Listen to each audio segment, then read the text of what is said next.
sometimes ask the question, what is a home?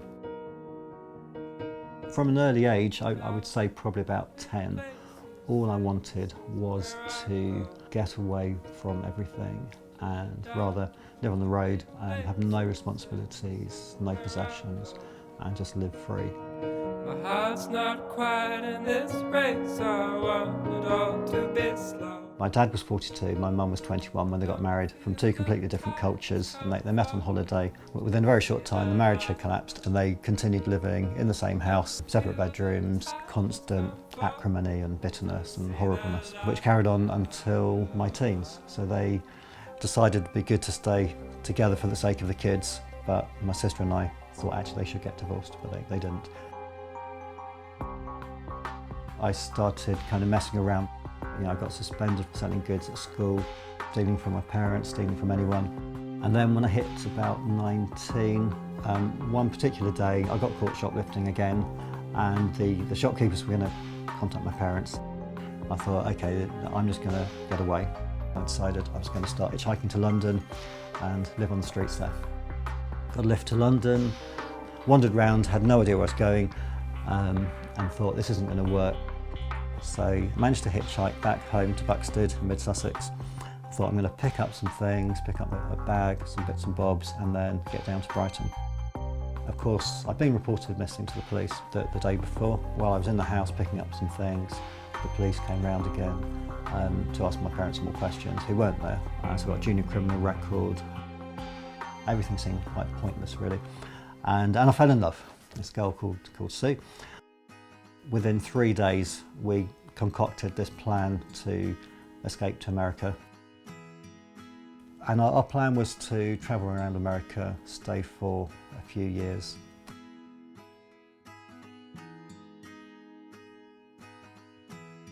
During that time, I thought it would be a good idea to read the Bible. All this time I've said it's full of contradictions and it's a load of rubbish, and I was an atheist. And I thought I should find out for myself. Shortly after that, Sue didn't come back one night, and I went round to this guy's house looking for her in the morning. This other guy threw me out of the house, threw me down these stairs onto the ground, and threatened me with a gun. During those next few months, I came back to Sussex, to my home county. Sort of quite depressed, but probably not clinically depressed, but kind of depressed. I was sort of quite cold and dead inside, I would say. I think I was self-medicating in a sense with things like mushrooms and hash. I was really part of a friendship group where we got stoned a lot, and you'd be kind of cheating people, selling what was meant to be an eighth of an ounce, but it was actually less than that. So you get more than 8/8 out of an ounce, that sort of thing. We'd be buying cannabis anyway, so it would just be a case of buying a slightly larger quantity, really, and just selling it in a small amount. It was enough for me to save up some money to get back to America. But yeah, with the little money I had, I would get stoned whenever I could. So it's more just a symptom, I'd say, of the inner brokenness, needing something, an escapism, like people going out and getting drunk on a Friday, Saturday night, which I did as well. As somebody coming in on a short visa who'd overstayed at both times, but wasn't entitled to work legally, or to benefits, of course. I experienced more what you might call homelessness physically, in the sense of being destitute and living on the streets in the cities amongst the alcoholics and homeless people. A lot of those have very severe addictions. I remember spending some time with a couple of guys who, the only thing they wanted was the next drink. And I remember being persuaded to sell my watch for $4. I remember that was $4, so that we could get a drink together, and it wouldn't be the sort of thing I'd normally do.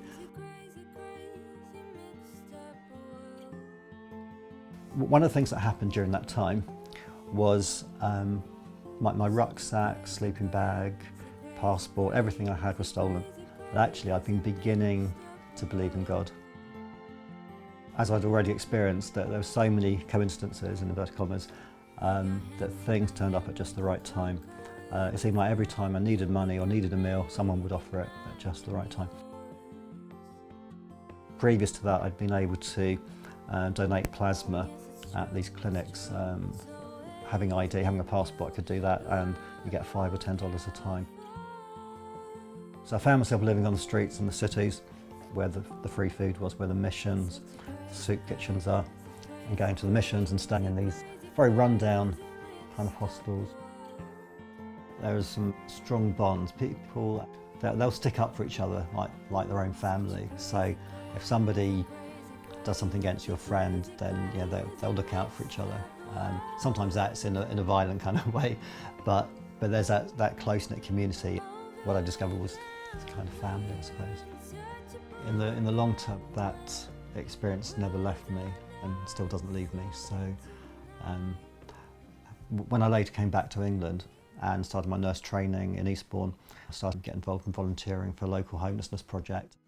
I've been working with a Christian for some weeks. He'd been telling me about his faith, and I was beginning to think, actually, this adds up. And I came to a point, sitting in a room on my own and saying, well, God, I think I believe in you. I'm going to give this Christianity thing a try and see what happens. Things started to change straight away. So whereas I'd been living for sex and drugs and travel and rock and roll and all of that, I suddenly became aware that I had intelligence, good education, energy, good health, and I really wanted to do something with those to serve, to help other people. I've been doing this job now, coordinating the Homeless Health Service for 11 years, and I do the job I do because of those experiences. Actually, I think God had a calling on me right from the start to do what I'm doing now.